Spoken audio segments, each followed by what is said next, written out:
Buenos días a todos. Yo soy Carmen Alarcón, soy la R2. Gracias a Javier por la presentación. El tema que nos ha tocado a nosotros es artritis psoriásica y bueno, esperemos que podáis entender mejor la enfermedad y que os guste la presentación que hemos realizado. Yo voy a empezar comentando la introducción, voy a hablar de la fisiopatología y la clínica de la artritis psoriásica y también vamos a hablar del diagnóstico de la enfermedad. La artritis psoriásica es una enfermedad que afecta tanto al sistema musculoesquelético como a la piel y es una enfermedad inflamatoria crónica. Es importante conocer unas pinceladas de fisiopatología para entender tanto el mecanismo de la enfermedad como las dianas terapéuticas. Existe una importante susceptibilidad genética en los pacientes que la padecen y a esto se suman una serie de factores ambientales como pueden ser traumatismos, estrés, alteraciones de la microbiota u obesidad. Y todo ello, tanto la susceptibilidad genética como los factores ambientales, van a dar lugar a la inflamación crónica típica. Se ve afectación tanto del sistema inmune innato como del sistema inmune adaptativo. En cuanto a la inmunidad innata, va a haber asociación del HLA-B27, también de genes que tienen que ver con las vías de citocinas proinflamatorias de interleucinas 17 y 23. También va a haber asociación de la vía del TNF-alfa, que sinergiza con la vía de interleucina 17.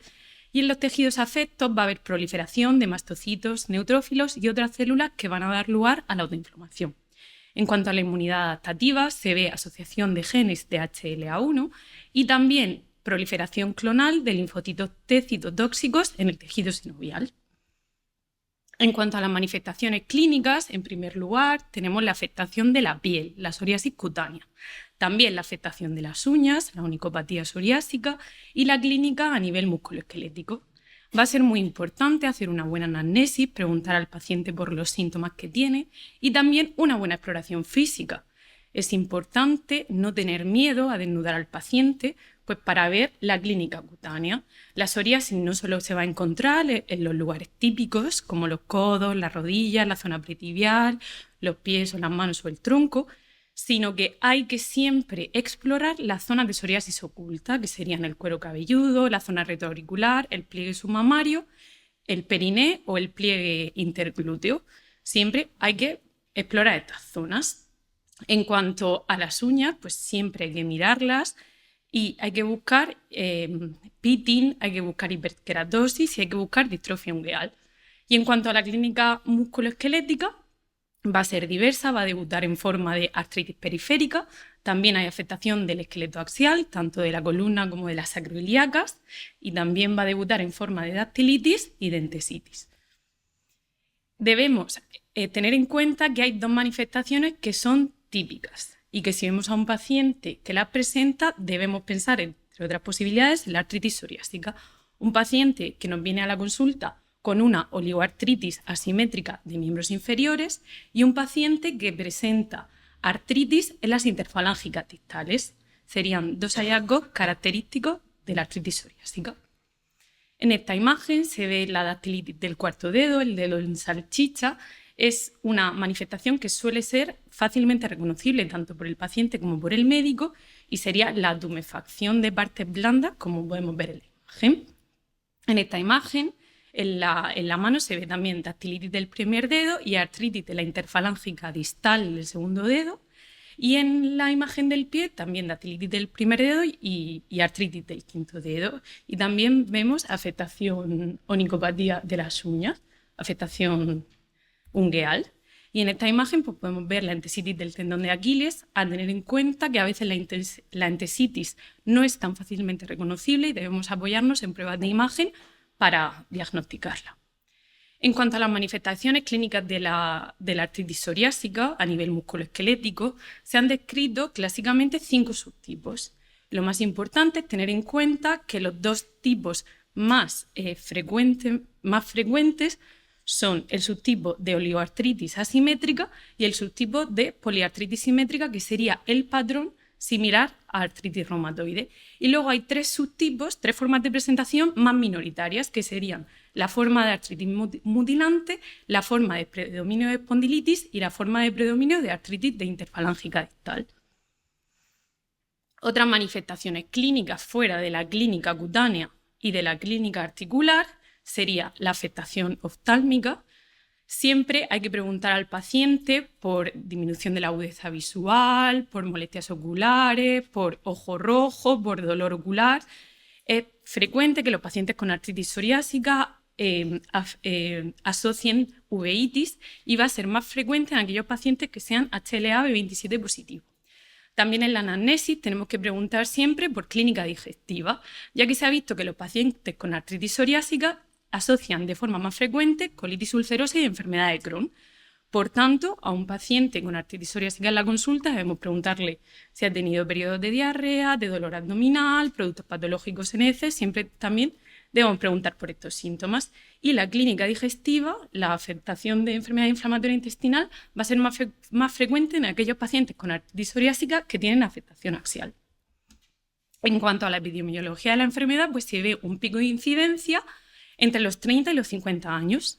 No se han observado diferencias entre sexos, es igual en varones que en mujeres, y se ha descrito una incidencia de 3 a 8 casos por cada 100.000 habitantes y una prevalencia que oscila en las series entre el 0,3 y el 1%. Hay pocas series y hay variabilidad entre ellas, por lo que la prevalencia no está muy clara. En cuanto a la relación entre la artritis y la piel, alrededor del 30% de los pacientes con psoriasis van a debutar con una artritis psoriásica.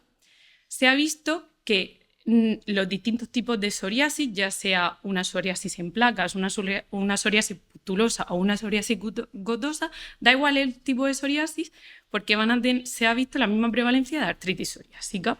Sí que se asocia un mayor PASI, que es el índice de severidad de la psoriasis, con una artritis más grave y además que va a evolucionar de una forma más rápida. Y además, las localizaciones de psoriasis oculta que he comentado y la afectación de las uñas se asocian con un mayor riesgo de debutar con artritis psoriásica y esta sería de peor pronóstico. Lo más frecuente, hasta en el 70% de los casos, es que la psoriasis vaya antes que la artritis. Y esto ocurre una media de 8 o 10 años. En el 10-15% de los casos, la artritis ocurre antes que la clínica cutánea y este patrón sería más característico de los niños. Y solo en un 15% de los casos la clínica de psoriasis y la clínica de artritis ocurren a la vez. En cuanto a los criterios diagnósticos de artritis psoriásica, no se han descrito criterios diagnósticos validados, por lo tanto el diagnóstico hay que hacerlo de la siguiente forma. Primero, teniendo en cuenta las manifestaciones clínicas de los dominios que he comentado, con una buena anamnesis, preguntando también por antecedentes familiares, no solo antecedentes personales, y una buena exploración física. En segundo lugar, debemos apoyarnos en las pruebas de imagen. Es importante hacer radiografías de las articulaciones afectas. Luego, más adelante, explicaré los hallazgos típicos de la radiografía en artritis psoriásica. Muy importante el papel de la ecografía. Sabemos que es una herramienta que tenemos accesible en la consulta y que va a servir tanto para diagnosticar la artritis, la entesitis, como para hacer un seguimiento una vez que yo trato al paciente. Es una herramienta de imagen muy accesible que podemos hacer nosotros, no la tenemos que solicitar y que me va a permitir pues, hacer un buen seguimiento, ver si mi paciente empeora o mejora. Y también tenemos que tener en cuenta el papel de la resonancia magnética. Y en tercer lugar, hay que descartar otros diagnósticos diferenciales, otras formas de artritis que pueden tener clínica similar a la artritis reumatoide. Se han descrito los criterios Caspar, que como he dicho, no son criterios de diagnóstico validados, sino que son criterios de clasificación de la enfermedad y me sirven para definir la artritis reumatoide. Sirven como una guía diagnóstica en la práctica clínica diaria y también para meter a pacientes dentro de ensayos clínicos. Para eso me sirven los criterios de clasificación. Los criterios Caspar clasifican dentro de la artritis psoriásica a un paciente que tiene artritis, espondilitis o entesitis y que cumple 3 puntos de los siguientes 5 criterios. El único ítem que puntuaría 2 puntos es que el paciente presente psoriasis en el momento presente de la exploración y el resto puntuarían 1 punto. Serían la historia personal o familiar de primer grado de psoriasis, presentar afectación de las uñas o nicopatía psoriásica, tener en la analítica factor reumatoide negativo, tener o haber tenido dactilitis y presentar en la radiografía neoformación periarticular. Comentar también que como el antecedente familiar de un familiar de primer grado de psoriasis ya puntúa, es un ítem que vemos que puntúa, un paciente que tiene otros criterios, pero que no ha tenido clínica de psoriasis, pero sí que tiene el antecedente familiar, pues también podría englobarse dentro del espectro de artritis psoriásica. No existen biomarcadores o anticuerpos específicos de la enfermedad para hacer el diagnóstico. La mayoría de pacientes, hasta el 95%, tendrán factor reumatoide y ACPAS negativos. En el 20% de los pacientes que tienen afectación axial vamos a tener HLA-B27 positivo y tener en cuenta que los reactantes de fase aguda en la mitad de los pacientes van a ser normales, también dependiendo del estadio de la enfermedad y de los tratamientos previos que hayan tenido. En cuanto a la radiografía, en primer lugar, pues explicar en la artritis de manos los lugares característicos de afectación. Sería la interfalángica distal, la interfalángica proximal y a nivel del carpo las articulaciones que están alrededor del hueso piramidal. Las imágenes características en la radiografía, los hallazgos son de una artritis avanzada y serían los más característicos. La imagen en lápiz copa, que sería el resultado de la osteólisis de las falanges, como podemos ver en la radiografía. Luego también vamos a encontrar una disminución del espacio articular y a veces esta disminución es tan importante que se produce una anquilosis, o sea, las corticales óseas se fusionan y el espacio articular ya es inexistente. También va a ser característica de la artritis psoriásica el hallazgo de periostitis, o sea, deformaciones de neoformaciones óseas alrededor del espacio articular y también van a ser típicas de una artritis avanzada las erosiones de la cortical ósea. En esta imagen de radiografía podemos observar dactilitis. Vemos erosiones en la falange, la dactilitis, que sería la tumefacción de partes blandas que podemos observar, y también en el hueso vemos reacción perióstica en la cortical. A nivel de la columna son hallazgos característicos de artritis psoriásica los sindesmofitos, que serían las calcificaciones de los ligamentos vertebrales, como podemos observar, están señalados en la imagen. La ecografía y la resonancia magnética me sirven para hacer un diagnóstico más precoz de la inflamación. Resaltar de nuevo la importancia de la ecografía me sirve para valorar si hay sinovitis, si hay entesitis superficiales, mientras que la resonancia me permite ver sitios donde hay entesitis profundas, ver si hay edema óseo y valorar sacroileitis. En estas imágenes de ecografía pues, se puede observar en la de la izquierda sinovitis de la articulación metacarpofalángica y en la de la derecha tendinitis, en este caso el tendón de Aquiles, y estas imágenes de resonancia magnética pues, que muestran alteraciones características de sacroileitis, el hallazgo de los sindesmofitos y edema óseo. Hay que hacer un diagnóstico diferencial con otras formas de artritis que pueden tener características en común con la artritis psoriásica. En primer lugar, con la artritis reumatoide. En cuanto a la forma de presentación, como hemos comentado, la artritis psoriásica puede debutar como una artritis simétrica o asimétrica y también afectar a muchas articulaciones, ser poliarticular, a unas pocas, oligoarticular o debutar en forma de una artritis monoarticular. Mientras que el patrón característico de la artritis reumatoide sería una poliartritis simétrica. En la artritis reumatoide es frecuente encontrar factor reumatoide y anticuerpos antipéptidos citrulinados positivos, mientras que en la mayoría de los pacientes con artritis psoriásica vamos a encontrar seronegatividad de los anticuerpos. En la artritis psoriásica va a estar afectada la interfalángica distal, mientras que estará respetada en la mayor parte de los casos de artritis reumatoide.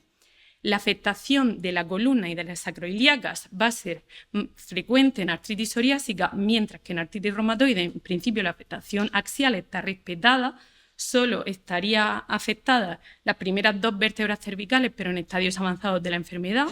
Y también, pues, para hacer el diagnóstico diferencial, pues sería importante valorar las lesiones cutáneas típicas de artritis psoriásica, la onicopatía, que no estarían en principio presentes en los casos de artritis reumatoide, y en artritis reumatoide serían más característicos los nódulos subcutáneos que no tendrían por qué aparecer en artritis psoriásica. Esta radiografía muestra igualmente las localizaciones características, en este caso para comparar la artritis psoriásica con la artritis reumatoide. vemos que en la artritis reumatoide están respetadas las interfalángicas distales y en la artritis reumatoide se ven de forma más habitualmente afectadas las articulaciones metacarpofalángicas. También hay que hacer un diagnóstico diferencial con la artritis séptica y con las artritis microcristalinas si debuta en forma de una monoartritis o una oligoartritis. Esto se realizaría realizando una artrocentesis. El líquido sinovial me permite, en el caso de la artritis séptica, con el análisis de la bioquímica, pues diagnosticar la artritis séptica. Tendríamos un líquido sinovial turbio con un aumento de polimorfo nuclear, un consumo de glucosa, las características típicas del líquido séptico. En el caso de la gota, pues podríamos diferenciar de la artritis psoriásica mirando al microscopio. Encontraríamos cristales de urato monosódico, que son agujas con birrefringencia negativa, y en el caso de la artritis por cristales de pirofosfato, mirando al microscopio óptico podríamos ver los cristales de pirofosfato, que son los cristales romboidales con birrefringencia levemente positiva. En el caso de la gota, pues encontramos también diferencias en la radiografía, como el hallazgo de tofos gotosos, derrame articular, que sería un hallazgo precoz, y ya en estadios más avanzados de la enfermedad, erosiones óseas en sacabocado, que serían más características de la gota. También nos ayudaría para hacer el diagnóstico. Y en el caso de la artritis por cristales de pirofosfato, pues un hallazgo típico que no entraría dentro de otras entidades sería el hallazgo de condrocalcinosis, como podemos ver en esta radiografía. Bueno, continúa mi compañero Joaquín explicando los índices de la enfermedad. Gracias. Buenos días, yo soy Joaquín Vicente, residente de tercer año de reumatología en el Hospital Clínico Universitario Virgen de la Risaca, y os voy a hablar de la evaluación característica de la enfermedad. Aquí vamos a hablar de 4 subapartados, que es, lo primero, por qué es importante hacer una evaluación característica de la enfermedad. Después le vamos a dar un repaso, aunque ya ha hablado mi compañera, de los dominios principales de artropedia psoriásica. Después, una serie de índices, que ya os adelanto que no hay que aprendérselos todos. Hay calculadoras, aplicaciones en internet, los podemos encontrar. Y después no quería terminar mi parte sin hablar de comorbilidades dentro de la artropedia psoriásica. Lo primero, ¿por qué es importante hacer una evaluación característica de la enfermedad? Pues mira, una frase que me gustó mucho de uno de mis tutores, el doctor Martínez Ferrín, fue que lo que no se busca, no se conoce. ¿Y por qué necesitamos conocer cómo se encuentra la enfermedad? Pues básicamente porque gracias a que conocemos cómo se encuentra la enfermedad, podemos saber cómo se encuentra, monitorizarla, saber si tenemos que subir tratamiento, bajar tratamiento, poner cosas o quitar cosas y por tanto dirigir el tratamiento, y gracias a este tratamiento dirigido pues conseguiremos, o por lo menos tendremos más probabilidades de conseguir la remisión o al menos una baja actividad de la enfermedad. Otro aspecto también importante de conocer la enfermedad pues es el aspecto de investigación, que pues de cara a probar nuevos tratamientos pues tenemos índices que de forma objetiva o algunas y otras subjetivas, pero bueno, conocer si la enfermedad está mejorando o si está empeorando o cómo se encuentra. En cuanto a los 6 dominios, ya ha hablado mi compañera antes, tenemos la artritis periférica, tenemos la espondilitis o la afectación axial, la entesitis, la dactilitis, la psoriasis cutánea y la psoriasis ungueal. En cuanto al dominio de artritis periférica, pues saber que el patrón más típico es una oligoartritis, es decir, afectación de 4 o menos articulaciones, que va a ser típicamente de forma asimétrica y con un predominio de miembros inferiores. Como ya ha comentado mi compañera, muchas veces debuta como una monoartritis de tobillo o una monoartritis de rodilla. Otro patrón que también podemos encontrar frecuentemente, que también lo ha comentado, es el de poliartritis por afectación de 5 o más articulaciones, que muchas veces afecta a articulaciones pequeñas de forma simétrica, similar a una artritis reumatoide, con la característica que ha dicho ya mi compañera, que puede tener predominio por interfalángicas distales, y después una forma más agresiva, que es la artritis mutilans, en el que se caracteriza típicamente por una osteolisis. Vamos a ver algunas imágenes pues de estos dominios. La artritis periférica, que hemos dicho que muy típicamente puede aparecer como una monoartritis de rodilla, vemos en este caso. En cuanto al patrón de poliartritis por afectación de más de 5 articulaciones, pues aquí vemos cómo están afectadas prácticamente todas las articulaciones de la mano, con predominio de interfalángicas distales, y una imagen pues, muy típica de una artritis múltipla con estos dedos telescópicos que vemos que ha habido osteolisis y ha habido una resorción ahí de las falanges. En cuanto al dominio de espondilitis, pues hace un poco de comparación respecto a la espondilitis anquilosante, que es la imagen de la derecha, donde podemos ver esos sindesmofitos que son, pues se denominan como típicos, que se caracterizan por una calcificación de esas fibras más externas del anillo fibroso del disco intervertebral. Vemos que son líneas mucho más delgaditas, mucho más pegaditas al disco, mientras que en la imagen de la izquierda, que pertenece a una espondilitis de una artropatía psoriásica, vemos que las calcificaciones van a ser mucho más gruesas y no va a ser tan pegadito al disco, sino que va a calcificar estructuras adyacentes. Otro hallazgo de la espondilitis, pues aquí creo que se ve irregular la imagen, pero bueno, en el lado izquierdo había una sacroiliaca prácticamente conservada, mientras que en el lado derecho pues, no podemos diferenciar dónde acaba el sacro y dónde empieza el ilíaco. Por tanto, estas sacroilitis asimétricas pues, son mucho más típicas de la espondilitis de la artropatía psoriásica. En cuanto a la entesitis, pues recordad que la entesis no es solo la inserción del músculo, del tendón del músculo en el hueso, sino que también involucra la inserción de ligamentos, cápsula articular, fascias al hueso. Y aquí vemos una imagen pues, de una entesitis aquilea del pie izquierdo. En cuanto a dactilitis, que es lo mismo que decir dedo en salchicha, pues recordar que es la inflamación de lo que ya ha dicho mi compañera, el tejido celular subcutáneo, pero no solo se queda aquí, sino que también va a haber tenosinovitis de flexores, va a haber sinovitis articular y como ya he comentado, que es un factor de mal pronóstico que se asocia a una mayor progresión radiológica de la enfermedad. En cuanto a la psoriasis cutánea, pues todos conocemos las lesiones típicas de psoriasis. Pues como a mí me toca la parte del reumatólogo, que es lo que más nos importa a nosotros, la artropatía psoriásica, pues vamos a hablar de aquellas que se asocian o que tienen un mayor riesgo de presentar artropatía psoriásica. Estas son las del cuero cabelludo, las de la región retroauricular, las del pliegue interglúteo o región perianal, la psoriasis invertida que aparece en ombligo, en pliegue submamario. Y después, en cuanto a la psoriasis grave, pues algunos sí que la describen, otros no lo asocian tanto, pero yo creo que por tener una alta carga de actividad en piel, pues también puede presentar actividad a nivel articular. Algunas imágenes pues, de estas lesiones que se asocian a un mayor riesgo de artropatía psoriásica, las del cuero cabelludo. Aquí vemos en la base de implantación del cuero cabelludo, incluso en el interior del cuero cabelludo. En la región retroauricular, que muchas veces se pueden confundir con un eczema. En este caso, pues incluso podemos echar una mano del dermatólogo y que nos aclare si eso son lesiones de psoriasis o si son otro tipo de lesiones. En cuanto al pliegue interglúteo o genital, pues me parece una imagen muy interesante, por lo que ya ha comentado mi compañera. Muchas veces son pacientes que si tienen solo lesiones en esos lugares, pues quizás no te lo vayan a comentar a ti, que es la primera vez que te ven en su vida, pero sí que deberíamos de preguntar e indagar por eso. ¿Tienes psoriasis en el culete, en tu zona?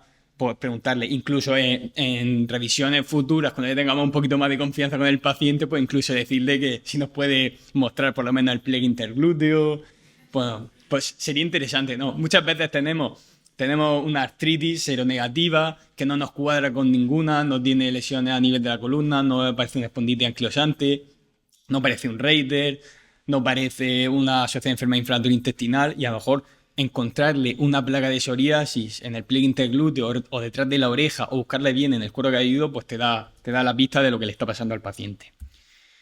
Otras lesiones de psoriasis invertida, como la que puede aparecer a nivel del ombligo. Psoriasis invertida también en el pliegue submamario, que también es un sitio porque también se le puede preguntar. Muchas veces las pacientes pueden tener pudor y no querer enseñártelo. Y en cuanto a la eritrodermia psoriásica, que es una psoriasis cutánea muy extensa, pues lo que hemos comentado, por esa alta carga de actividad, pues quizá también se puede asociar a artropatía psoriásica. En cuanto al dominio uñas, aquí vamos a ver algunas lesiones, esta onicolisis típica, esta destrucción de las uñas típicas de la psoriasis. Estas manchas de aceite, que es ese despegamiento de la lámina ungueal, que da esa sensación, pues efectivamente, como dice el nombre, como si se hubiese manchado de aceite. Aquí otra imagen también de manchas de aceite. Y después lo que también ha comentado mi compañera, ese bitino piqueteado, eso que parece que como si hubiésemos cogido un alfiler y le hubiésemos clavado el alfiler en la uña y le hemos dejado ese punteado, pues también son muy típicas de psoriasis. Y ya no solo nos quedamos en la uña, sino que también puede haber hiperkeratosis a nivel subungueal. Otras manifestaciones, como ha comentado mi compañera, no son exclusivas de la artropatía psoriásica, pero sí de la espondiloartritis en general, como es la uveitis, que se va a asociar típicamente a pacientes con HLA-B27. Y en cuanto a la enfermedad inflamatoria intestinal, también lo ha comentado mi compañera, simplemente hacer un poquito hincapié en que se ha visto incluso en algunos estudios en que en pacientes que no tienen nada de clínica se le hace una biopsia, se hace una colonoscopia y se ve que tienen inflamación a nivel subclínico, aunque todavía ni siquiera tengan diarrea ni hayan manifestado nada.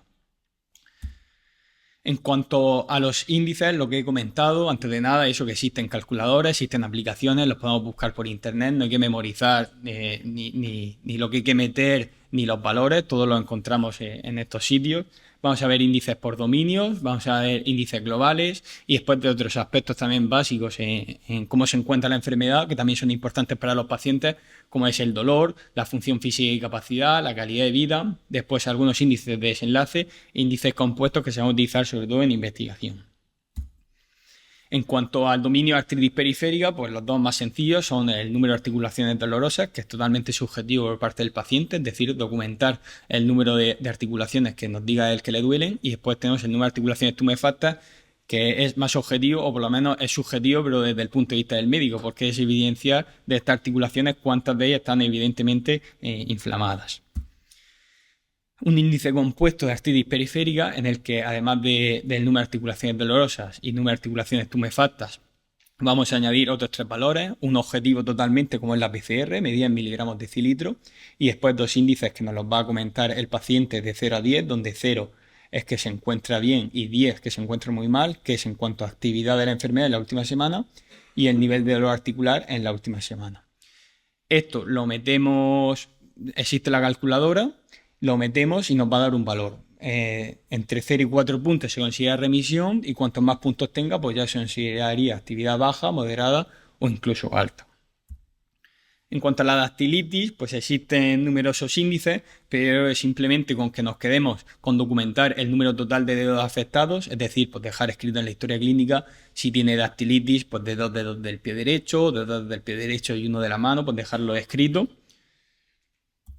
En cuanto a entesitis, pues el índice más simple, que en el que simplemente vamos a ver 3 parejas de entesitis, es el LEI, el Leeds Entesitis Index, que valora 3 parejas, lo que hemos dicho, el epicóndilo lateral del húmero, el cóndilo femoral medial y la inserción del tendón de Aquiles. ¿Y cómo documentamos o cómo suman los puntos? Pues ahí da unas instrucciones, incluso se atreven a dar unas instrucciones que dicen que no es solo que el paciente diga que le duele, sino que manifieste dolor a una presión de 4 kilogramos, que me pareció interesante, 4 kilogramos, bueno, pues parece ser que es más o menos hasta que la uña blanquee. Pues si la uña blanquea y se queja, pues suma un punto. Lógicamente va de 0 a 6 y cuanto más puntos tenga, pues mayor afectación de entesitis. Otro índice más complejo, que es similar al anterior, pero en el que en vez de valorar 3 parejas vamos a valorar 8, pues es el Spark. Pues eso, tienes que dedicarle más tiempo. A nivel axial vamos a hablar de 2 índices que se han extrapolado de la espondilitis anquilosante. El primero es el BAD-DAI, en el que vamos a hacer 6 preguntas valoradas de 0 a 10, donde 0 es poca actividad y 10 es muy intenso en la última semana. Vemos que hay preguntas, pues la primera que hace referencia al grado global de fatiga o cansancio. Después nos habla de la afectación axial, porque hablamos del grado global de dolor en cuello, espalda o caderas, y también extraxial, porque la siguiente pregunta, la tercera, habla de en otras articulaciones fuera de cuello, espalda o caderas. La cuarta pregunta que hace referencia al grado global de malestar, y después las 2 últimas preguntas que nos habla de rigidez. La primera de grado global de rigidez matutina y la segunda, que es la sexta, del tiempo que dura su rigidez matutina. ¿Cómo calculamos este índice? Pues vamos a sumar de lo que hemos dicho de 0 a 10 las primeras 4 preguntas y haremos una media de las 2 preguntas de rigidez, que son la quinta y la sexta. Todo eso nos da un valor, lo dividimos entre 5 y en conjunto pues nos dará una media de 0 a 10, donde por encima de 4 se considera que hay pues, una actividad importante. Otro índice extrapolado también de la espondilitis anquilosante es el Atlas PCR, en el que pues, necesitamos una calculadora sí o sí, porque ya metemos logaritmos neperianos y cosas.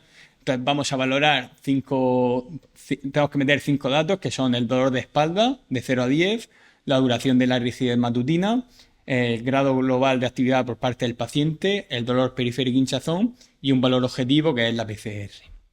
Esto nos va a arrojar un valor donde por debajo de 1,3 consideramos que la enfermedad está inactiva, y ya pues con los siguientes rangos hablamos ya de actividad baja, actividad alta o actividad muy alta.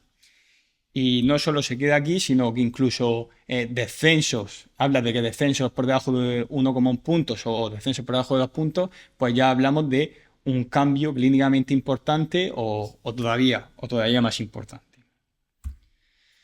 En cuanto al dominio piel, que es sobre todo pues, para los dermatólogos, pero nosotros pues, también podemos utilizar índices simples como es el BSA, simplemente documentar el área de superficie corporal que tiene el paciente afectado. Esto, una regla muy fácil es que una palma de la mano equivale a un 1%, pues vemos cuántas palmas de las manos tiene afectado el paciente. Por debajo de un 3% se considera que leve, entre un 3 y un 10% moderado y más de un 10% severo. Y otro índice que se utiliza sobre todo ya en consultas de dermatología es el PASI, que ya no solo se queda en el área de superficie corporal, sino que dentro de cada lesión va a graduar el grado de eritema, el grado de descamación y el grado de induración. En cuanto a uñas, pues vamos a hacer parecido a lo que hemos hecho con dactilitis, es decir, simplemente pues, documentar y dejar escrito en la historia clínica cuántas uñas tiene con estas lesiones típicas que hemos visto de psoriasis, como es la onycolisis, el pitting o las manchas de aceite. Y ya nos metemos con índices más globales. El primero por parte del médico, que es el PGA, donde de 0 a 10 pues barema cuánta actividad tiene el paciente, y después existe pues lo mismo, pero por parte del paciente, con una escala analógica visual que va de 0 a 10, donde 0 es que no tiene prácticamente enfermedad y 10 tiene la enfermedad con muchísima actividad. Después, estos aspectos que no hay que dejarlos de lado porque son muy importantes para el paciente. A nosotros nos importa mucho pues, cuánta entesitis, cuánta artritis, cuánta tal, pero al paciente quizá a lo mejor le importen más estos aspectos que vamos a ver a continuación, que es cómo se encuentra el dolor, con una escala analógica visual igual, donde 0 es que no tiene nada de dolor y 10 es que tiene un dolor insoportable. Después, otra escala para ver la función física y la capacidad del paciente, el HAQ, que esto consta de 8 dominios, donde habla de actividades básicas de la vida diaria, como es vestirse solo, levantarse, comer, asearse, higiene, prensión, alcanzar. Bueno, habla de 8 dominios de actividades básicas de la vida diaria. Dentro de cada dominio tenemos varias preguntas y las preguntas las podemos contestar de 0, que es que no tiene nada de dificultad, a 3, a que es incapaz de hacerlo. Dentro de cada dominio vamos a coger la pregunta que más puntúe, es decir, la que mayor incapacidad le dé. Sumamos los 8 dominios y los dividimos entre 8. Ello nos dará un valor entre 0 y 3, y donde 0 es que no tiene prácticamente incapacidad y 3 es que tiene una vida totalmente limitada. Otra escala que ya no solo se queda aquí en cómo se encuentra el paciente en cuanto a sus actividades básicas de la vida diaria, sino que se mete ya en aspectos más psicológicos, sociales, es el PSA-ACOL, en el que vemos que hay preguntas que dice, pues me siento más viejo de lo que realmente estoy, o me irrito fácilmente con las personas, me siento dependiente de los demás, debo limitar mis actividades diarias, es decir, que ya se mete en aspectos más sociales, en el que son 20 preguntas, hay que responder sí o no. Lógicamente, pues cuantas más preguntas sí, pues peor calidad de vida tendrá probablemente el paciente. En cuanto a las medidas de desenlace, para de forma global ver cuánta actividad tiene la enfermedad, una muy utilizada es el MDA, que consiste en 7 criterios, de los cuales si cumples 5 se considera que tienes una mínima actividad en la enfermedad, y si los cumples todos se puede considerar incluso que la enfermedad se encuentra en remisión. Estos 7 criterios pues son el número de articulaciones dolorosas que sea de 1 a 0, el número de articulaciones inflamadas que sea de 1 a 0, después el dominio piel que tenga un PASI menor o igual de 1 o un BSA menor o igual de 3, cómo se encuentra el dolor del paciente en esta escala de 0 a 10 que sea menor de 1,5. Cómo se encuentra el paciente, su actividad global en esta escala de 0 a 10, que sea menor o igual a 2. El HAQ, que es esta escala que hemos visto tan importante, que nos habla de función física, de capacidad, pues que tenga un valor, iba de 0 a 3, que tenga un valor menor o igual de 0,5. Y en cuanto a los puntos de entesitis, que sean menor o igual de 1. Otro índice de desenlace también podríamos considerar el DAPSA, ya que hemos visto que nos establece una serie de valores por los cuales podemos considerar que la enfermedad se encuentra en remisión o que incluso se encuentra con actividad baja, moderada o alta. Y después otras escalas de la asociación del Colegio de Reumatología Americano, que son ACR20, ACR50 y ACR70, que se utilizan sobre todo en investigación y para ver eficacia de tratamiento, pues que consiste en una mejoría de un 20, 50 o un 70% respectivamente, sí o sí en articulaciones dolorosas y en articulaciones inflamadas, y después que cumpla 3 de los otros 5, que es el dolor por parte del paciente, evaluación global por parte del paciente, evaluación global por parte del médico, la incapacidad, vemos que aquí vuelve a aparecer otra vez la incapacidad, la función física y los restantes de fase aguda. Y después, por último, los índices compuestos, que son estos, pues CPDAI, PASDAS, GRACE, que se utilizan sobre todo en investigación, y vemos pues cómo valoran diferentes dominios. CPDAI, por ejemplo, pues se mete con afectación axial, con la psoriasis cutánea, con la estitis periférica, con la entesitis, con la dactilitis, pero son demasiado complejos para utilizarlo en una consulta de reumatología y se utilizan sobre todo en investigación.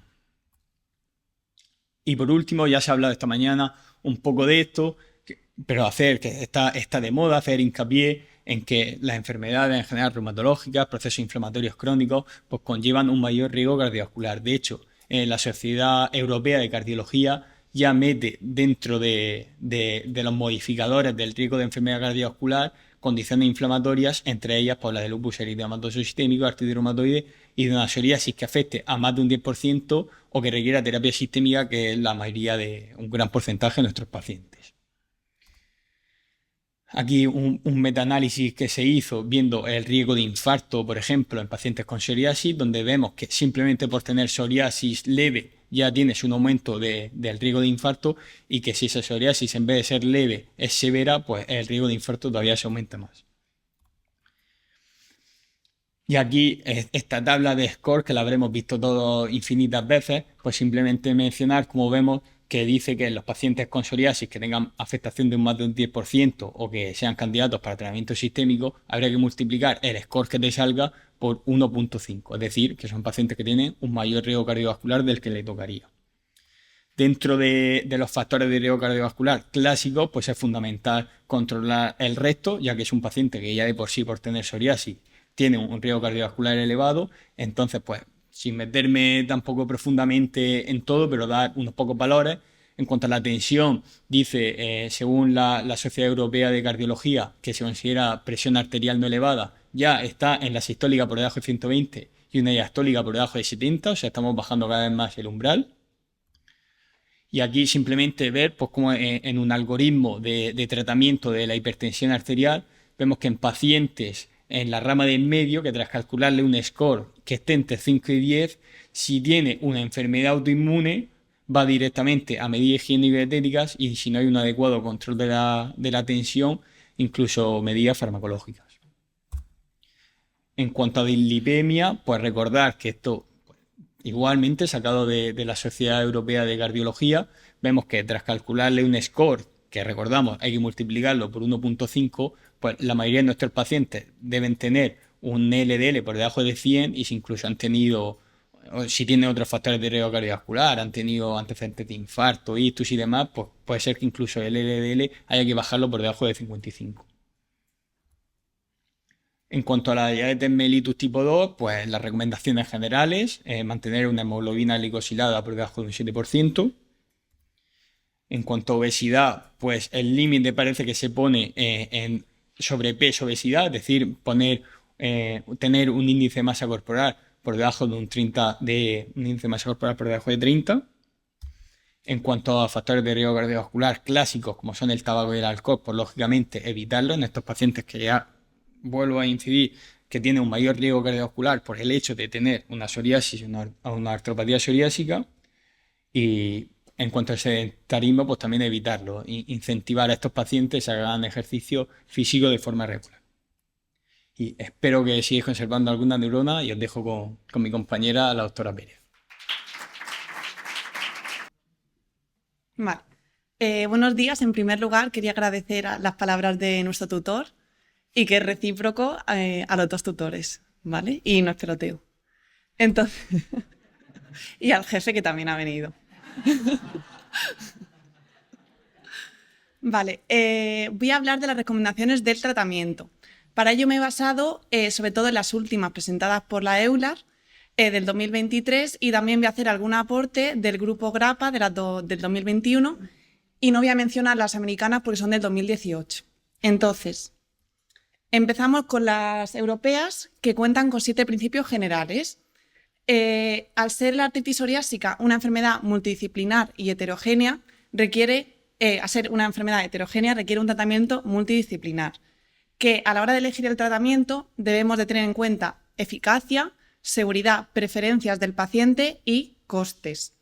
Consideran que el reumatólogo debe ser el director de orquesta de esta enfermedad, debe ser el que maneje principalmente las manifestaciones musculoesqueléticas de nuestros pacientes. ¿Cuál debe ser el objetivo? Pues mejorar la calidad de vida relacionada con la salud, a través del control de síntomas, de comorbilidades y de elección del tratamiento.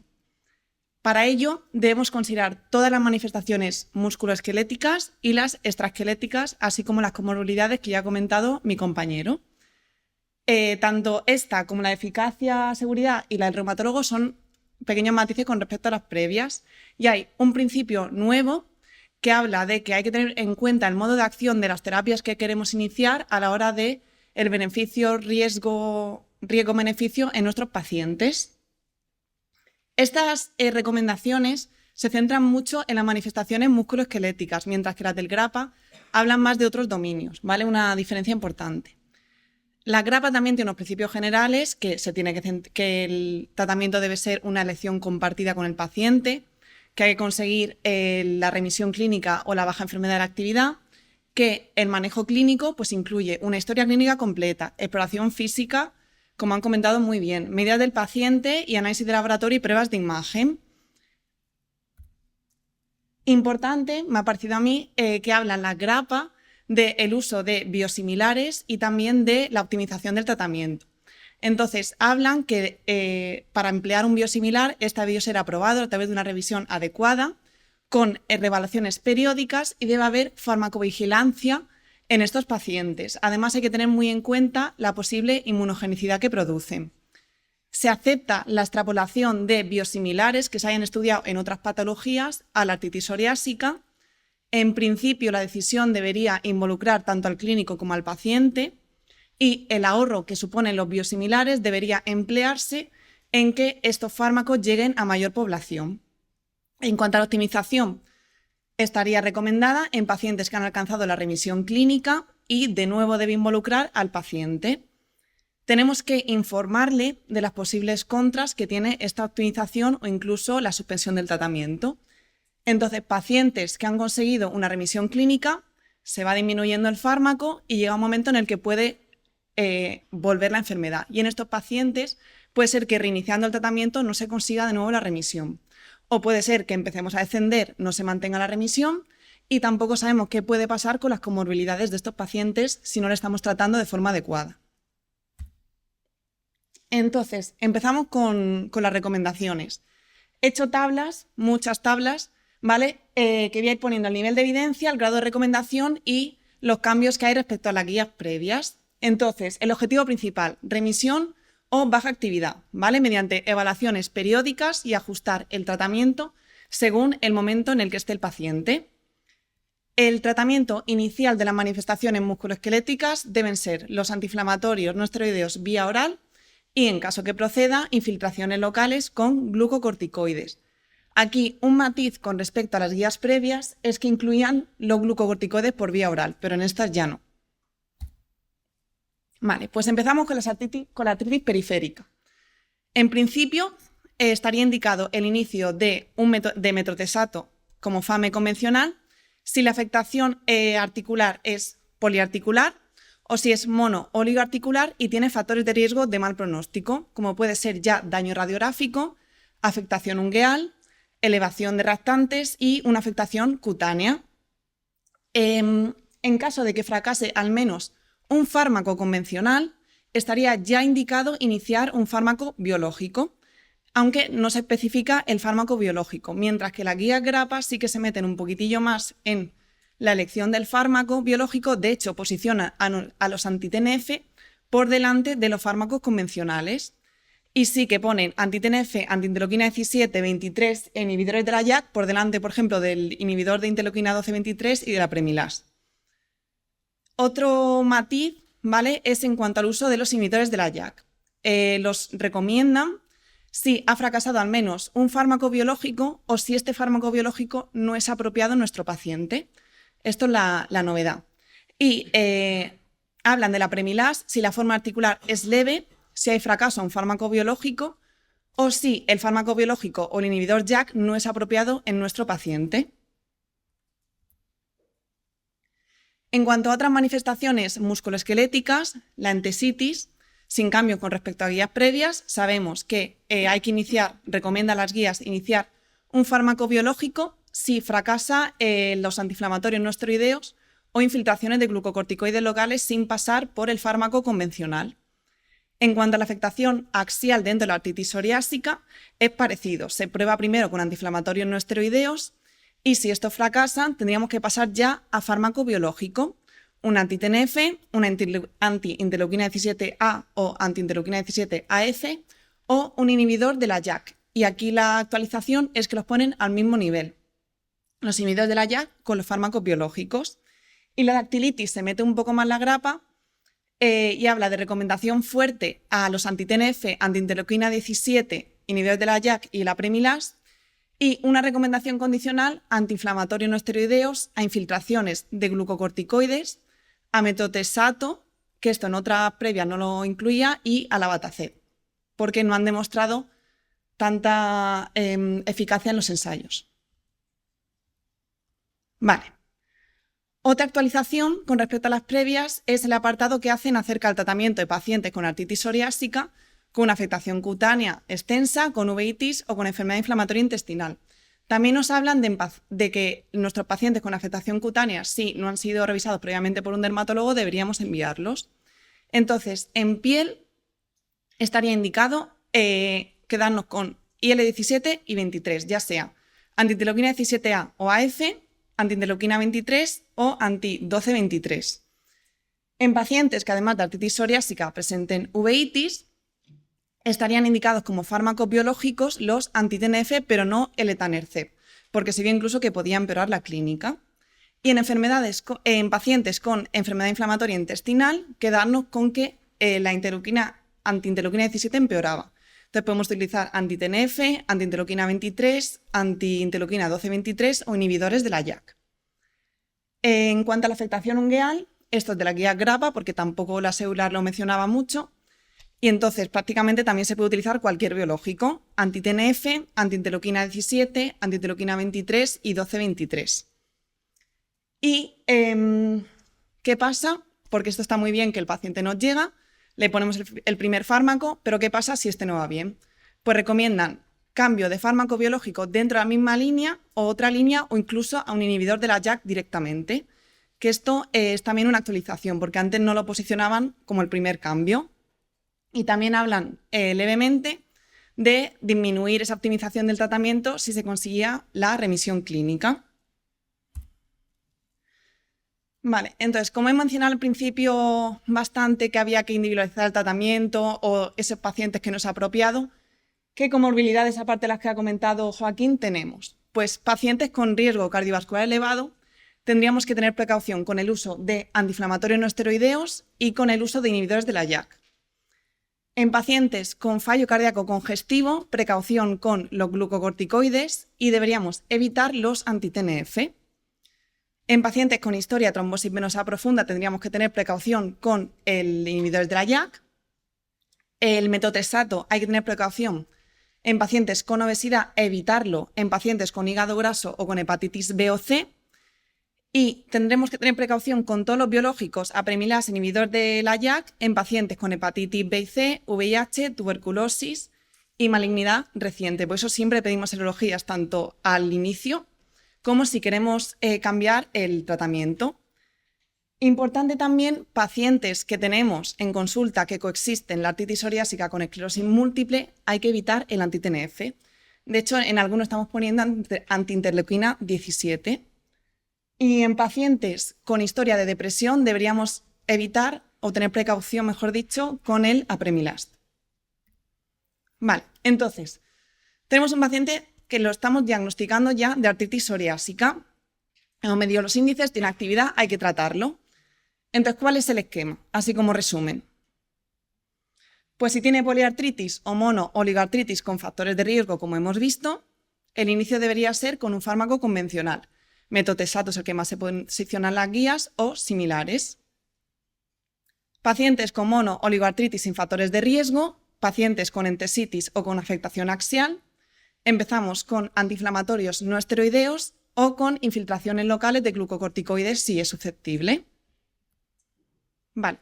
¿Cuánto esperamos a que haga efecto el fármaco? Pues en un fármaco, en metotrexato, deberíamos esperar cierta mejoría a los 3 meses de haber iniciado el tratamiento y nuestro objetivo de remisión clínica a los 6 meses. Si no se consigue, entonces aquí es donde iniciaríamos el fármaco biológico. Ya depende de las características de las comorbilidades y de las manifestaciones extraesqueléticas. Con los antiinflamatorios no esteroideos y las infiltraciones locales deberíamos esperar cierto objetivo a las 4 semanas. Si es así, deberíamos continuarlo y ajustar un poquito el tratamiento antiinflamatorio. Y si no se consigue, entonces aquí pasaríamos al uso de fármaco biológico, aunque bueno, si fuera monooligoartritis sin factores de riesgo, pasaríamos por el fármaco convencional. Ahí. Nuevamente, deberíamos esperar en estos pacientes, hay que hacer revisiones continuas, esperar mejoría a los 3 meses de haber iniciado el fármaco y el objetivo a los 6 meses. Si no se consigue, pues habría que hacer un cambio entre un fármaco biológico o un inhibidor de la JAK. Y de esto se va a encargar ya mi compañera Resi Mayor, que nos ha abandonado ya, Ángela Egea. Bueno, muchas gracias al comité organizador por contar conmigo. Cuando me ofrecieron hablar en esta charla, yo todavía era residente en la Risaca, ahora estoy en el Santa Lucía, así que bueno, estoy muy contenta de compartir mesa con mis antiguos compañeros y amigos. Vamos a hacer un repaso de unos topics en artritis psoriásica. Primero vamos a ver cuando fallan los anti-TNF qué podemos hacer en esa situación, qué perfil de paciente podría estar indicado para un inhibidor anti-L17, anti-L23 o anti-JAK, el perfil del paciente también a tratar con apremilast y cuando por fin hemos logrado alcanzar esa situación de remisión, ¿qué hacemos? ¿Reducimos o retiramos el tratamiento biológico? Bueno, pues cuando ha habido un fallo anti-TNF, lo ideal es que no nos lo juguemos a piedra, papel o tijera, que intentemos ver de qué manera podemos buscar el mejor tratamiento para nuestro paciente. Las causas del fallo anti-TNF, pues tenemos principalmente el fallo primario y el fallo secundario. El fallo primario sobre todo se produce tenemos varias situaciones que realmente haya una carga inflamatoria elevada, que sea una enfermedad que realmente no sea dependiente de anti-TNF, con lo cual estamos errando en la vía, o que haya factores genéticos y moleculares que estén jugando un papel ahí que a día de hoy, actualmente en nuestras consultas, pues no somos capaces de saberlo. Ya cuando entramos en el fallo secundario, ese paciente que inicialmente se ha conseguido un efecto con el tratamiento, pero vemos que progresivamente va perdiendo esa acción, puede ser que el paciente esté haciendo anticuerpos antifármaco. Esos anticuerpos pueden neutralizar o acelerar la eliminación del fármaco y se ha descrito tanto en anticuerpos, tanto en tratamientos que son dependientes pues, de moléculas quiméricas, esos fármacos como el infliximab, que en un 25% son de origen murino, pues en ese caso se ha descrito muchos autoanticuerpos contra el fármaco, pero luego también incluso contra moléculas que son totalmente humanas. Realmente que haya pacientes que tengan esos autoanticuerpos contra el fármaco positivos tampoco nos quiere decir que directamente ya el fármaco no esté funcionando, porque también se ha descrito periodos, digamos, de tolerancia inmunológica, con lo que realmente lo recomendable sería determinar estos autoanticuerpos cuando sospechamos que está habiendo un fallo al tratamiento. También se ha visto que en relación con la monoterapia, pacientes que por ejemplo están con un anti-TNF en monoterapia, que pueden desarrollar con mayor facilidad esta pérdida, este fallo secundario por autoanticuerpos contra el fármaco. Por eso, pues bueno, se suele recomendar asociar con algunos inmunosupresores, como por ejemplo metotrexato. Por otro lado, aparte, pues el fallo secundario puede darse por una progresión de la enfermedad en la que puedan estar jugando de nuevo vías que inicialmente pues no estaban teniendo un papel. Y cambios en el peso, en el metabolismo del paciente, pues también tienen su importancia, porque al final nos van a alterar la farmacocinética del fármaco, y esto puede hacer pues que las concentraciones del fármaco pues no sean las suficientes en esa situación. Y por supuesto, la mala adherencia, interrogar al paciente cómo, cuándo, dónde se pone la medicación. Si son tratamientos intravenosos, pues eso no se nos va a escapar, pero no sería la primera vez que un paciente lleva un tratamiento subcutáneo y no se lo está administrando bien, lo retira antes de que se haya administrado completamente. Entonces eso también hay que tenerlo en cuenta e incluso pues ver cómo se pone la medicación. Los anti-TNF pues también pueden fallar por efectos adversos. Puede ser que haya infecciones que pueden ir desde faringitis leve, sinusitis o infecciones ya más graves como neumonía o reactivación de infecciones latentes. Es muy importante hacer en todos los pacientes en los que vamos a iniciar un tratamiento biológico, un cribado de tuberculosis, valorar el estado vacunal del paciente, mandarlo a preventiva si tenemos esa posibilidad en nuestro hospital, y que se actualicen todas las vacunaciones que tenía pendientes antes de iniciar los tratamientos. Reacciones locales o infusionales clásicamente pues se describen, son bien conocidas, sobre todo al inicio de algunas de las terapias que usamos. Alteraciones hematológicas, diversas leucopenia, neutropenia, incluso pancitopenia, que hay que ir monitorizando a nivel de la analítica. Problemas dermatológicos, incluso desarrollo de psoriasis paradójica con el inicio de algunas medicaciones. Y bueno, el riesgo de neoplasia y linfoma pues es algo que siempre pues, se ha comentado, y que no está muy claro si realmente se trata de una situación de un seco por enfermedad inflamatoria crónica que de por sí tiene el paciente, pero parece que, por ejemplo, pues las enfermedades, enfermedades dermatológicas como por ejemplo los vasos celulares y demás, pues sí que pueden tener más relación con estos fármacos. Eventos autoinmunes, como por ejemplo el lupus-like. Antes de iniciar un tratamiento anti-TNF o de otros biológicos, lo ideal es que tengamos una determinación previa de ANA, aunque no sospechemos de anticuerpos antinucleares, aunque no sospechemos que nuestro paciente tenga, por ejemplo, un lupus, que tengamos muy claro que es una artritis reumatoide. Bueno, pues deberíamos tener esa determinación, porque si luego positivizan, pues nos pueden ayudar un poco a determinar si realmente eso es una reacción contra el fármaco o es que ya el paciente venía arrastrando esta patología y no había pasado desapercibida. Eventos cardiovasculares. Bueno, los pacientes con anti-TNF pues también tenemos que tener una monitorización a nivel cardiológico, tener en cuenta que en caso de insuficiencia cardíaca descompensada pues no estaría indicado el uso de estos tratamientos, pero bueno, si la insuficiencia cardíaca está controlada, esto no nos lo contraindicaría. Y bueno, ¿qué podríamos hacer? ¿Podemos intervenir a la hora de reducir esos efectos adversos por anti-TNF? Pues yo traía aquí esta revisión sistemática en la que bueno, pues se vio que el 20% de los pacientes interrumpieron el primer ciclo de anti-TNF, y que esto aumentaba con el tiempo, y que los principales motivos de la interrupción del fármaco eran una falta o pérdida de eficacia, o que incluso pues bueno, se alcanzaba la remisión de la enfermedad. Eventos adversos también fue una causa fundamental en la suspensión de estos fármacos, incluso pues la preferencia de los pacientes, pues que juega también un papel importante, que eso al final puede llevar a la falta de adherencia, y que comorbilidades que puedan estar relacionadas pues también estén influyendo a la hora de que el paciente suspenda la medicación. Esta revisión sistemática comparó la incidencia de infecciones y manifestaciones cutáneas a la hora de bajar la dosis de los fármacos anti-TNF y simplemente comentar muy por encima que no se vio una reducción de los efectos adversos en cuanto a infecciones o reacciones cutáneas a la hora de reducir esa cantidad de tratamiento.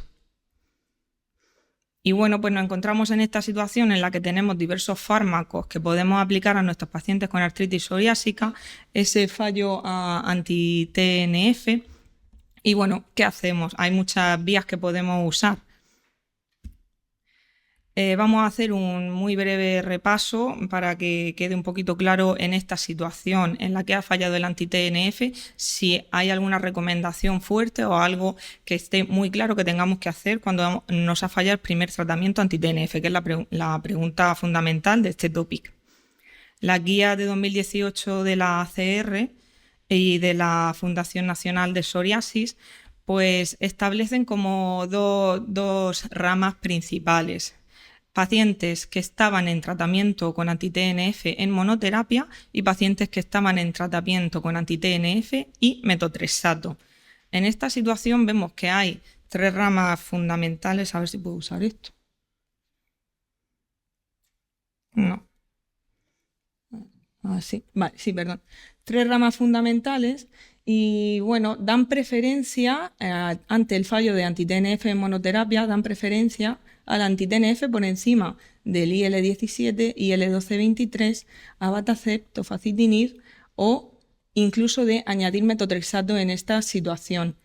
Con la salvedad de estas situaciones, el comentar esto es fundamentalmente porque aunque sea un grado de recomendación bajo o muy bajo, simplemente para que nos ayude un poco a ver que aquí están recomendando usar anti-L17 o anti-1223 si hay psoriasis grave. Da igual la preferencia anterior, perdón. Si prefiere el paciente una administración menos frecuente del fármaco o hay enfermedad inflamatoria concomitante, en esta situación dan preferencia a 1223, abatacept en caso de infecciones recurrentes o graves, tofacitinib, y no se mencionó padacitinib porque en ese momento todavía no estaba en el mercado. Si el paciente hay una preferencia por terapia oral o enfermedad inflamatoria concomitante, y aquí sí que recomiendan añadir metotrexato si se ha visto una respuesta parcial al anti-TNF actual. Por eso, en conclusión, los pacientes que están en anti-TNF con monoterapia hacen esta lista de preferencia: anti-TNF por encima del resto, anti-IL-17 por encima del resto o anti-IL-1223 por encima del resto, excepto en estas circunstancias. Y ya cuando nos vamos a los pacientes que parten de un tratamiento con anti-TNF y metotrexato, en resumidas cuentas, recomiendan mantener metotrexato si el fármaco que se estaba usando previamente era un anti-TNF. O también, en caso de psoriasis grave, respuesta parcial a tratamiento actual con metotrexato o uveitis concomitante. Y abogan por mantener en monoterapia, aunque partamos de un paciente que está previamente con anti-TNF y metotrexato, seguir en monoterapia con IL-17 e IL-1223, aunque dicen que se puede mantener metotrexato hasta que hayamos alcanzado un grado de actividad con el tratamiento adecuado. Esto en las guías de 2018, pues que son antiguas, pero bueno, son las que se mojan un poco más en establecer una preferencia, pero ya digo, con un grado de evidencia bastante bajo. Cuando nos vamos a las guías GRAPPA, muy resumidamente, pues sabemos que aquí ya el grado de afectación por dominios, recomiendan según el dominio afectado qué hacer, y en la situación que a nosotros nos interesa, cuando ha fallado el anti-TNF, ya no estamos aquí, sino que estamos aquí, pues nos damos cuenta que efectivamente no establecen un grado de prioridad entre ninguno de los fármacos, ¿vale? Y también comentan esa importancia de tener en cuenta las comorbilidades y otras enfermedades asociadas a la hora de elegir. La guía Seular, cuando ya hemos pasado por todo el algoritmo de glucocorticoide, de metotrexato, sulfasalacina, y ya hemos iniciado el tratamiento biológico y hemos fallado, que estamos ya en esta situación, de nuevo, pues tampoco establecen una prioridad. Dicen cambiar a otro tratamiento biológico. Aquí ya incluyen abatacept y o Jakafinib. Y como sabemos, pues con las ramas de tratamiento, pues según nos encontremos en artritis o en tesitis o en afectación axial predominante. Y aquí también pues hacen esa priorización en base a los grados, a las manifestaciones musculoesqueléticas, no musculoesqueléticas más relevantes. Así que la respuesta inicial de fallo anti-TNF, ¿cuál sería el siguiente? Pues lo más reciente, según EULAR 2023, cambiar incluso un cambio dentro de la misma clase y no te especifica exactamente qué hacer después de ese fallo con anti-TNF. Y además recomiendan elegir en base a las manifestaciones extramusculoesqueléticas. En la guía GRAPPA 2021, pues también no hay datos suficientes para hacer recomendaciones en cuanto me ha fallado el anti-TNF, con cuál sigo después, pero también es importante tener en cuenta las comorbilidades y condiciones asociadas del paciente. Y en las guías ya más antiguas de ACR NPF 2018, pues sí que se mojan un poco y dan algún grado de preferencia en cuanto al fallo de anti-TNF según monoterapia o en tratamiento combinado con metotrexato, pero tengamos en cuenta que una calidad de evidencia baja o muy baja y también pues recomiendan individualizar según la situación clínica. Cuando tenemos que valorar con todo el arsenal terapéutico qué tratamientos usamos, si L17, IL-23 o Yakinib, a mí, bueno, al inicio de la residencia y siempre hay que ir revisando un poco los tratamientos que ponemos y poder elegir lo mejor para nuestro paciente, porque al final tenemos que intentar tender hacia una medicina más personalizada, a ver si podemos ver algunas claves para poder elegir estos tratamientos. Bueno, pues partimos de los inhibidores IL-17. En esta familia pues tenemos secukinumab, ISE y bimekizumab. Indicaciones preferidas en general, pues va muy bien para afectación axial predominante con una muy alta efectividad en los estudios. Además, pacientes que tengan una artritis periférica severa, si hay inflamación activa en varias articulaciones y que también tengan contraindicación con otros fármacos, y también se ha visto una muy buena respuesta en psoriasis extensa, moderada, severa, incluso pues, por encima de anti-TNF. También hay indicación en entesitis y dactilitis severa y realmente pues, está indicado en todos los dominios de la enfermedad. Pero a tener en cuenta como contraindicaciones para la elección de estos fármacos, pacientes que tengan infecciones micóticas recurrentes, candidiasis, que no hay manera de tratar esas candidiasis que no paran de... Bueno, pues en esa situación no sería una buena opción. Es cierto que aunque la candidiasis aparezca en ese paciente que está usando ese tratamiento, si la tratas, pues en ocasiones se puede resolver y ya está. Pero bueno, si ya son casos recurrentes, no sería ideal incidir en esa vía. Y en general, saber, y esto es fundamental tenerlo en cuenta, que no está recomendado en pacientes con enfermedad inflamatoria intestinal por ese papel que se establece que tiene la IL-17 en la función de nuestra barrera gastrointestinal. Puede empeorar esta enfermedad. En cuanto a los inhibidores IL-23, tenemos Gusel y risankizumab. Como indicaciones preferidas, pues también como en el caso anterior, en caso de psoriasis extensa o moderada severa, es una opción por encima incluso de anti-TNF. Con afectación periférica predominante es un fármaco que puede funcionar muy bien, pero hay que tener en cuenta que a nivel de carga axial, si nuestro paciente tiene afectación a nivel periférico y a nivel axial, o si la afectación es predominantemente axial, no deberíamos incidir en esta vía porque no se ha visto en los estudios que tengan efectos robustos. En cuanto a comorbilidades como en enfermedad inflamatoria intestinal, en esta situación, al contrario que con la IL-17, aquí sí juegan un papel. Risankizumab, de hecho, está aprobado para colitis ulcerosa y enfermedad de Crohn, y Gusel está todavía en estudios en fase 2, tanto en colitis ulcerosa como en enfermedad de Crohn. Además, son fármacos con una posología muy cómoda. Gusel se administra cada 2 meses y Risan cada 3 meses. Como contraindicaciones relativas, pues recordar ese paciente con predominio de afectación axial no sería una buena idea. Y también en pacientes en los que requiramos una respuesta rápida, no es que sean muy lentos, pero bueno, tenemos fármacos que son más rápidos como los IL-17 o los Yakinib.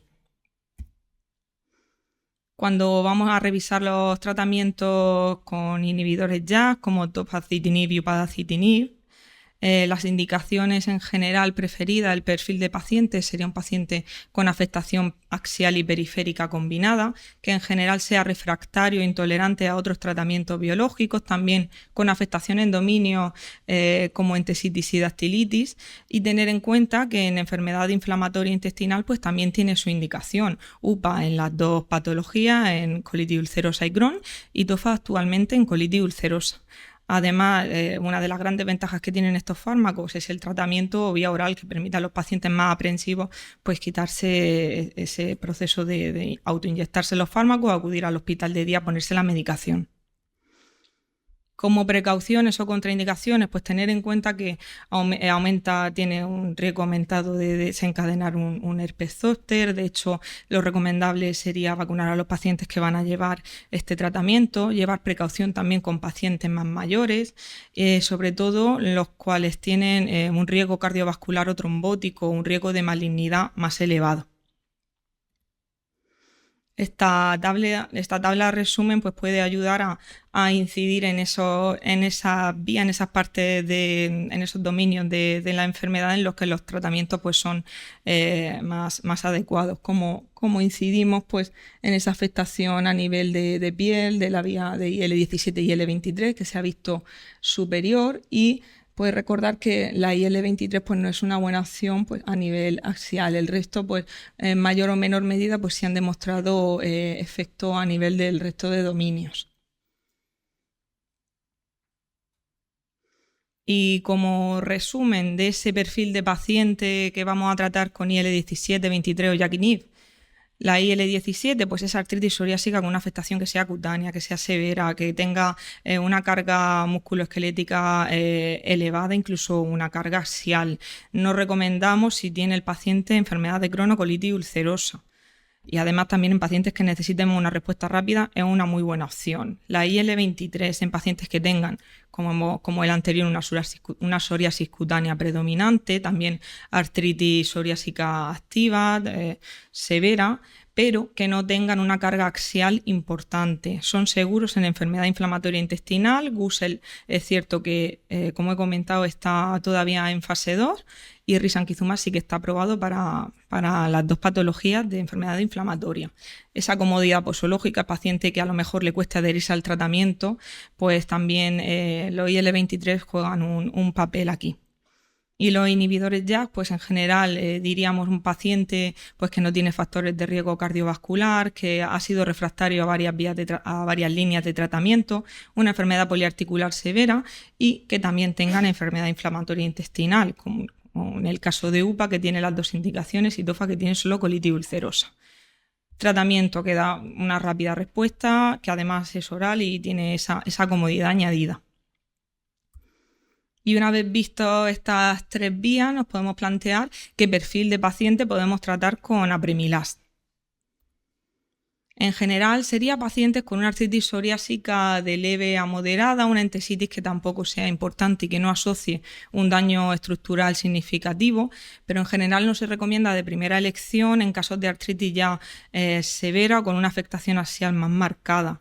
La psoriasis puede ser moderada a grave incluso en pacientes en los que no se puedan tratar con otros biológicos.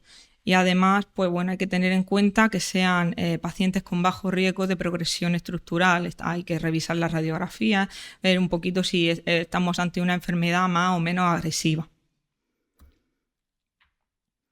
Pero a fin de cuentas, pues es un tratamiento que puede ser muy buena opción para aquellos casos de refractariedad o intolerancia a tratamientos tópicos o convencionales, cuando estamos hablando ya de psoriasis cutánea, pacientes que tengan preferencia por el tratamiento oral y pacientes en los que sus comorbilidades puedan limitarnos más el uso de otras terapias biológicas, como por ejemplo pacientes que tengan una infección crónica o latente con virus de la hepatitis B, VIH, virus de la hepatitis C, incluso en pacientes que tengan una insuficiencia hepática ni siquiera precisaría un ajuste de dosis, y en el caso de la insuficiencia renal se puede mantener misma dosis hasta una situación con filtrado menor a 30, que ya la dosis se bajaría a mitad.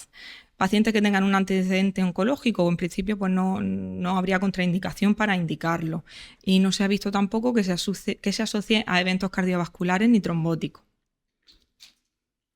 Como contraindicaciones relativas o limitaciones a tener en cuenta, pacientes con afectación axial severa, ese daño estructural importante en la radiografía, o pacientes en los que precisemos una rápida respuesta, porque hay un tratamiento que sería más lento. Como efectos secundarios a tener en cuenta y que les podemos advertir a nuestros pacientes, cefalea, que es un efecto secundario frecuente, y sobre todo el tema gastrointestinal, diarreas, náuseas, pero sobre todo es al principio del tratamiento, y como la posología al inicio va de menos a más, lo normal es que el paciente acabe habituándose y no tiene por qué ser un motivo de suspender el tratamiento. Sí que hay que llevar cuidado, y está descrito, aunque sea algo muy poco frecuente, la ideación o conducta suicida, así que en pacientes predispuestos, que tienen depresión y demás, pues no sería una buena idea iniciarlo. Bueno, y ya después de este breve repaso hemos conseguido que el paciente entre en remisión, y en esta situación, ¿qué hacemos? Reducimos, retiramos el tratamiento biológico, le damos de alta y que lo vea SUMAP. Entonces tenemos 3 opciones para discontinuar el tratamiento. Podemos mantener la misma frecuencia de dosis pero reducir la cantidad del fármaco. Podemos mantener la misma cantidad pero ir espaciando el tratamiento, aumentando el tiempo entre tratamientos. O hacer una combinación, mantener los mismos días pero ir reduciendo la dosis, y luego mantener la misma dosis e ir reduciendo los días, o sea, aumentando los días, perdón. ¿Qué dicen las guías a este respecto? Bueno, la última guía EULAR recomiendan en pacientes que estén en remisión sostenida considerar la reducción gradual, no la interrupción. Y destaco, se puede considerar, no es una recomendación ni mucho menos taxativa. Y además, acordémonos, en remisión sostenida. Este grado de recomendación es algo más alto que en la última publicación del 2019, y en general pues se habla en las guías de esa recomendación en cuanto al ahorro de costes y la seguridad desde el punto de vista del tratamiento del paciente. También destacan, es algo que no está en ficha técnica. Cuando tú te lees la ficha técnica de los tratamientos no te dicen a partir de qué momento, cómo ni cuándo ir reduciéndolo. Entonces es algo que se va haciendo en consulta un poco a criterio del reumatólogo. En cuanto a la guía CRAPA 2021, aquí ya sí que comentan pacientes que se encuentren idealmente en remisión o baja actividad de la enfermedad. A diferencia de las EULAR, que como hemos dicho, estos ya se tenían que encontrar en remisión. Considera reducción gradual y en última instancia interrumpir la terapia. O sea que dan preferencia también a la reducción gradual. Como beneficios, pues también se habla de ese menor riesgo de efectos adversos y reducción del gasto, pero por supuesto informar al paciente de los posibles inconvenientes y de que puede haber una situación de inflamación que al final pues una situación proinflamatoria que estamos asumiendo en un paciente que a priori está bien controlado, pero luego cuando suspendemos el tratamiento no tenemos muy claro qué puede pasar y es una situación impredecible. Para terminar, traigo este estudio de corte observacional que se realizó con pacientes con artritis psoriásica con baja actividad de la enfermedad y correspondiente al registro corona. Eran pacientes en los que se interrumpió el tratamiento anti-TNF y se quiso evaluar la duración del beneficio clínico tras interrumpir este tratamiento y qué características tenían los pacientes que se beneficiaron de esa suspensión. Pues se partió de una cantidad de 325 pacientes que estaban en tratamiento con anti-TNF. Esta población tenía un IMC medio de 30, una duración de la artritis psoriásica de unos 10 años de media, y la mitad de ellos se encontraban en su primer tratamiento con anti-TNF y un tercio de los pacientes con su segundo tratamiento con anti-TNF. La mitad de los pacientes en global estaban en tratamiento en monoterapia. ¿Qué pasó con estos pacientes? Bueno, pues de todos estos pacientes de esta población que suspendió el tratamiento, se vio que casi el 45% acabaron durante el seguimiento perdiendo el beneficio clínico de esa suspensión por diversas causas que es interesante comentar. La mayoría de ellos, el 32%, se considera pérdida del beneficio cuando tú tienes que añadir un tratamiento para conseguir esa estabilidad clínica. Pacientes que habían precisado iniciar metotrexato o que habían precisado otros tratamientos inmunosupresores. Un 31% de estos pacientes había aumentado la actividad de la enfermedad. Pacientes que habían empeorado a nivel de enfermedad cutánea lo describieron en torno a un 15% de los pacientes y casi un 10% de los pacientes precisaron inicio o aumento de dosis de prednisona. Llama la atención que casi un 7%, cosa que no, yo pensaba que podía ser mayor número, pero bueno, solo reinició o inició anti-TNF casi un 7% de los pacientes. Y bueno, ¿y qué factores encontraron de todos esos pacientes que no fueron bien a la suspensión del tratamiento? ¿Qué factores relacionaron con esa pérdida de beneficio clínico a la suspensión del anti-TNF? Pues vieron que había mayor riesgo de recaída en pacientes que de por sí ya tenían mayor actividad de la enfermedad al momento de la interrupción, cosa pues, que no nos sorprende. Y además eran pacientes fumadores activos. Sorprende un poco que el sobrepeso o la obesidad no lo relacionaron con un mayor riesgo de recaída y que tampoco se relacionó el número de anti-TNF utilizados previamente, así como tampoco se relacionó la edad ni el sexo. Pero bueno, conocer este tipo de estudios nos puede guiar un poco a la hora de tomar decisiones y, por supuesto, pues siempre acompañar al paciente en las decisiones que se tengan que llevar a cabo en cuanto a la terapia. Y bueno, y nada más, y si tenéis cualquier duda, pues nos comentáis, pero no mucho. Bueno, si tenéis alguna pregunta, es el momento. No, la pregunta va un poco, el comentario va para ti. A mí me hace gracia cuando nos ponemos tan nerviosos con los inhibidores de la vía JAK y pienso en los digestivos que van a saco. La dosis que utilizan de algunos anti-JAK, los digestivos en la colitis ulcerosa, por ejemplo en UPA, 45 miligramos tal. O cuando le dan Stelara intravenoso, son 2,5 kilos de Estelar. Es decir, nosotros vamos siempre como muy prudentillos, ¿no? Y los de al lado van con todo lo que tienen, ¿eh? O sea que... Y no les va mal, parece ser. Yo quería hacer un comentario, ¿no? Con respecto a los anti-TNF.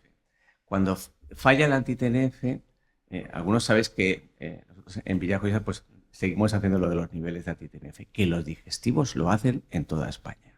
No sé por qué, en los reumatólogos nunca hemos entrado de verdad ahí, pero el digestivo de mi hospital, del tuyo, de todos los que yo conozco, sí que miden el nivel de anti-TNF y si es necesario incluso la inmunogenicidad. ¿Por qué? Al menos en reumatología lo que sabemos es que un paciente que fracasa por anticuerpos anti-TNF, lo que te da la oportunidad, si lo crees necesario, es que puedes seguir con el anti-TNF. O sea, que parece que el siguiente TNF va a hacer. Porque si fracasa sin anticuerpos, más vale que te cambies de diana. Eso es un poco un concepto, ya que sois todos la mayoría de residentes, pues que a lo mejor no lo tenéis claro. No sé si en la resaca medís niveles de... Sí, hacemos niveles también. Y luego un apartado siempre muy importante es que cuando la gente fracasa, mira si se toma el metotrexato.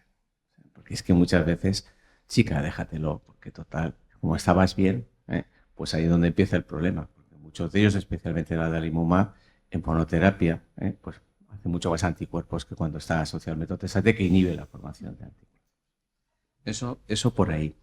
Y luego lo que me gusta y que creo que lo has dejado muy claro, y yo lo quiero reforzar, es que en la artritis psoriática lo que es muy, muy importante son las otras manifestaciones extraarticulares. Es que es lo que nos va a servir realmente para tomar la decisión. Por eso muchos no tomamos la decisión de un segundo anti-TNF. Como está de psoriasis, como está de uveitis, como está de no sé qué, ha tenido candidiasis, etcétera, ¿no? O sea que ese es un aspecto muy, muy importante. Y luego has dicho una cosa que yo no estoy de acuerdo, porque, y es el aumento de riesgo de neoplasia con los JAK. No se debe de decir, yo creo, esa es mi opinión, no estoy diciendo el ensayo clínico, de que aumenta el riesgo de malignidad todos los anti-TNF igual.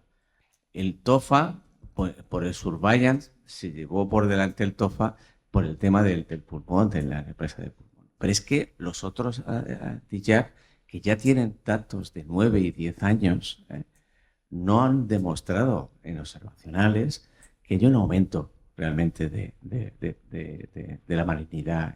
Con lo cual... Sí, es una controversia. Claro, como los estudios son de TOFA, porque no estaban los demás, pero que no quede la idea de que, es que si hay, es que aumenta el riesgo de neoplasia. Otra cosa es el FRAC y todas las recomendaciones institucionales y demás, ¿no? Bueno, enhorabuena a todos los ponentes, me han gustado mucho las charlas. Mi pregunta va un poco en la línea de lo que comenta el doctor Rosas, del tema de lo que hacen los compañeros digestivos y nosotros no, con el tema de los niveles y tal. Y va en concreto por el tema de los anti-TNF, porque a ellos, ahora al menos en nuestro hospital, les ha dado por pedir el tipaje HLA de Q antes de empezar un anti-TNF. Ya que te has revisado el tema, mi pregunta es simplemente si has visto algún estudio de nuestro mundo de reuma en el que se solicite el HLA y si su tipaje se asocia o no a la respuesta anti-TNF, porque es algo, bueno, me parece interesante. Sí, pues hay estudios en los que se ha descrito que puede estar relacionado, pero es verdad que en reumatología, hasta donde yo sé, no se hace habitualmente. Se ha oído, ¿no? Al menos en nuestro hospital no se hace.